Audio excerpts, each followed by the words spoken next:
제주도가 강력하게 추진했던 렌터카 총량제 시행이 안개 속으로 접어들었습니다. 일부 렌터카 업체가 제주도가 재량권을 남용해 사유재산권을 침해했다며 소송과 함께 차량 운행 제한 집행정지 가처분 소송을 제기했는데 법원이 가처분을 받아들였고 내일 시행 예정이었던 렌터카 차량 운행 제한은 중단됐습니다. 어제부터 이 내용과 관련해 연속 대담을 이어가고 있는데요. 오늘은 두 번째 시간으로 소송을 제기한 당사자 이야기를 들어보겠습니다. 성정현 서울시 자동차 대여조합 상무 나오셨습니다. 안녕하십니까? 네. 안녕하십니까? 네. 이 제주 렌터카 차량 수급 조절에 서울시 자동차 대여조합이 무슨 연관인가 하는 생각이 들었거든요. 제주도와 어떤 연관이 있어서 이렇게 소송을 하게 됐나요? 예.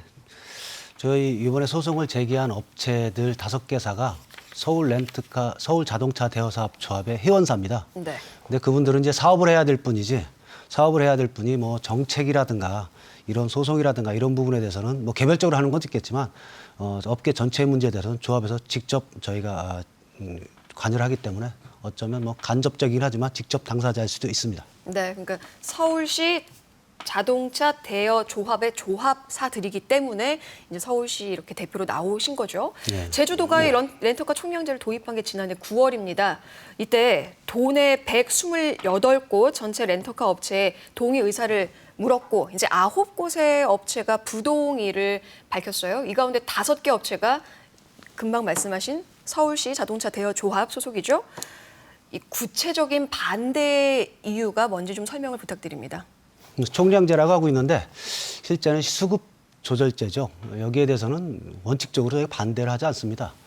이거를 수급 조절제에 도입되는 것까지는 제주 조합 이 사업자들과 협업을 해서 여기까지 왔고요. 네. 단지 반대를 하는 거는 법을 위반해서면까지 좀 무리하게 추진한다. 그리고 과정상에 보면 분석이라든가 실제 원인이 뭐고 네. 진단을 하고 정책 방향은 어떻고 이런 부분들이 상당히 좀 부실했다. 이런 부분에 대해서 저희가 좀 문제 제기를 많이 했죠. 네, 그러니까 금방 말씀하셨지만 원칙적으로는 반대하지 않는다. 수급조절제는 이미 도입됐고요. 네. 그 부분에서는 반대를 하는 게 아니고 법을 위반한 부분, 네. 그래 무리하게 정책을 추진한 부분이 분명 법을 위반해서까지 추진한 부분이 있거든요. 그런 부분에 대해서 저희가 반대를 하는 겁니다. 그러니까 지금 무리하게 정책을 추진했다고 했는데 이 정책을 추진하는 과정에서의 좀 어느 정도 협의 과정이 없었을까요? 글쎄요, 저희도 그런 내용들을 협의를 하면서 가면 좋았을 텐데 네.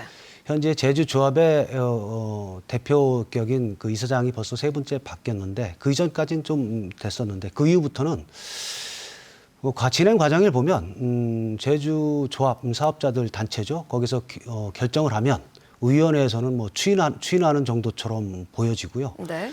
제주도에서는 뭐 공고하는 절차 이렇게 해서 뭐 제가 보면 형식적인 절차 같이 보입니다. 형식적인 절차로 보였다. 네.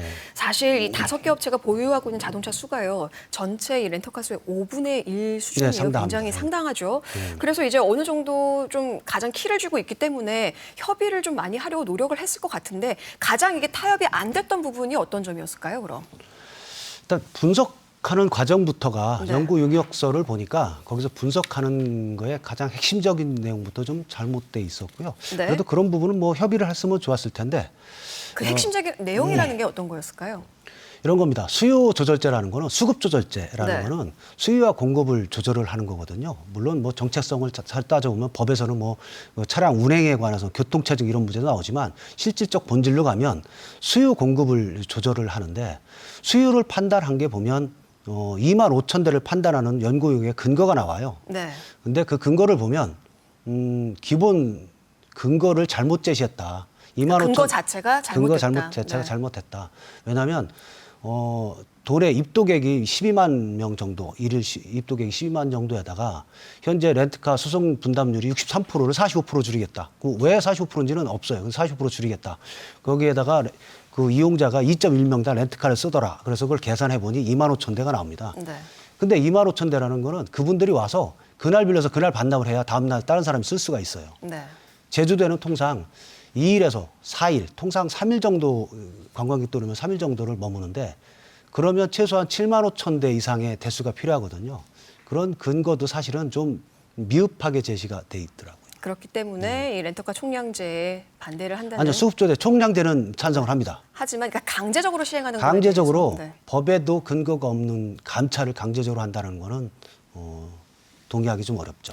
하지만 이게 이제 제주도 도내 93%의 렌터카 업체는 렌터카 총량제 도입에 또 동의를 했어요. 그러면서 시작을 했다고 이유를 밝히기도 하는데 이렇게 중소업체 그리고 대형업체의 이견이 있는 건 입장 차가 있는 건 왜 그런 건가요? 이건 깊숙한 부분까지 여쭤보셨는데 제주에도 26개사 정도는 반대를 했었죠. 네. 마지막까지 소송을 하겠다고 했다가 사업자들 그 총회에서 결정해서 그냥 어쩔 수 없이 따라가는 형국이 됐는데 네. 이 중소사업 그 26개사들도 좀 약간 대형화된 경쟁력인 업체들이에요. 네. 보면. 그다음에 여기 반대하는 이제 이 총량제를 의 감찰을 찬성하는 분들을 보면 대부분 대수가 좀 미미한 좀 경쟁력이 좀 낮은 업체들인데 지금 수급 조절 보면 저희가 이 수급 조절제를 도입한다고 한 게 한 4년 전부터 이런 분위기가 있었거든요. 네. 그때부터 저희가 분석을 해와 보면 약 한 12,000대 정도가 증가가 됩니다. 네. 근데 육지업체들이 보면 그 4년 동안에 270대 정도 늘어났고요. 11,000대 정도가 이 제주에 있는 제주에서, 사업자들이 네. 늘어납니다. 그 과정에 그분들이 수요 공급을 따져서 수요만큼 내가 공급을 늘리겠다고 했으면은 이런 문제가 안 생겼는데 네. 실제는 거기에 또 다른 이익이 생기거든요. 또 다른 이익이라는 건 어떤 건가요? 수급조절제라는 건 뭐 엄밀히 말하면 등록제에서는 도입돼서는 안 되는 제도 중에 하나인데 인면허제, 택시라든가 버스처럼 인면허제와 거의 유사한 효과예요. 네. 그러면 총량을 제한하다 보면 수요는 증가하더라도 총량을 제한하면 거기에 인센티브가 생기거든요. 네. 택시도 보면 통상적으로 뭐 한 7천만 원 이상 프리미엄 붙어 있듯이 렌트카도 그런 프리미엄이 붙게 됩니다. 네. 예, 그런 거를 어떤 효과를 좀 노렸던 걸 수도 있어요. 제가 보면 중소업체는 이제 그런 효과가 있는 거다는 말씀이시죠. 중소법은 누구나 발생을 네. 하겠죠.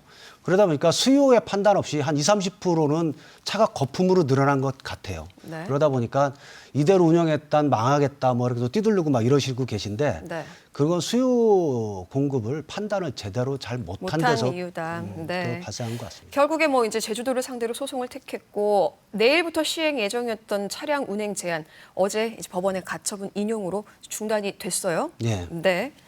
이제 뭐 여기에 대해서 이제 뭐 당연한 결과다라고 보시나요? 아니면 통상 인용은 네. 그 거기에 내용에 있는 주문 내용처럼 피해를 최소화하기 위한 거고 구제하는 목적이 있는 거고 네. 실제 만약에 인용이 안 됐다면 나중에 피해에 대한 배상까지 소송이 들어가기 때문에 오해선 도가 더 부담스러울 겁니다. 그래서 여기에 대해서 인용을 하고 여기에 이게 이 법리상 맞느냐를 따져주고 나서 결정문이 나온 이후에도 충분히 만약에 저희 주장한 바가 다르다면 네. 제주도에서는 부담 없이 다시 시행을 하면 됩니다. 현재로도 시행이 가능하거든요. 소송을 제기한 그 몇 개사를 제외한 나머지 업체에 대해서는 사실 그 현재 시행이 가능하다고 하더라도 중소업체 입장에서는 이제 뭐 우리는 어느 정도 희생을 감행했는데 대형업체는 그럼 그대로 운영을 하는 거냐라는 반발이 또 심할 텐데요. 이거는 피해를 구제하기 위해서 잠시 인용을 한 거지 네. 본안에 들어가진 건 아니거든요. 그래서 그거는 좀 사안이 다르다고 보여집니다. 그러면 이제 본안 소송이 남아 있잖아요. 이제 앞으로의 소송 전망은 또 어떻게 보고 계신가요? 저희가 보면 저희가 제기한 그 문제점이 사실은 좀 저희 볼 때는 당연하다고 보여지고요. 네. 저희가 문제 제기한 것대로 저희는 판단이 내려질 거라고 저희는 보고 있습니다. 그럼 앞으로 이제 뭐 대기업의 사회적 책무나 공공의 이익을 위해서 어느 정도 좀 협의점을 찾아갈 수 있다. 우리도 이 정도는 뭐 희생을 좀 감행할 수 있다. 이 정도의 협의점이 있을 수 있을까요?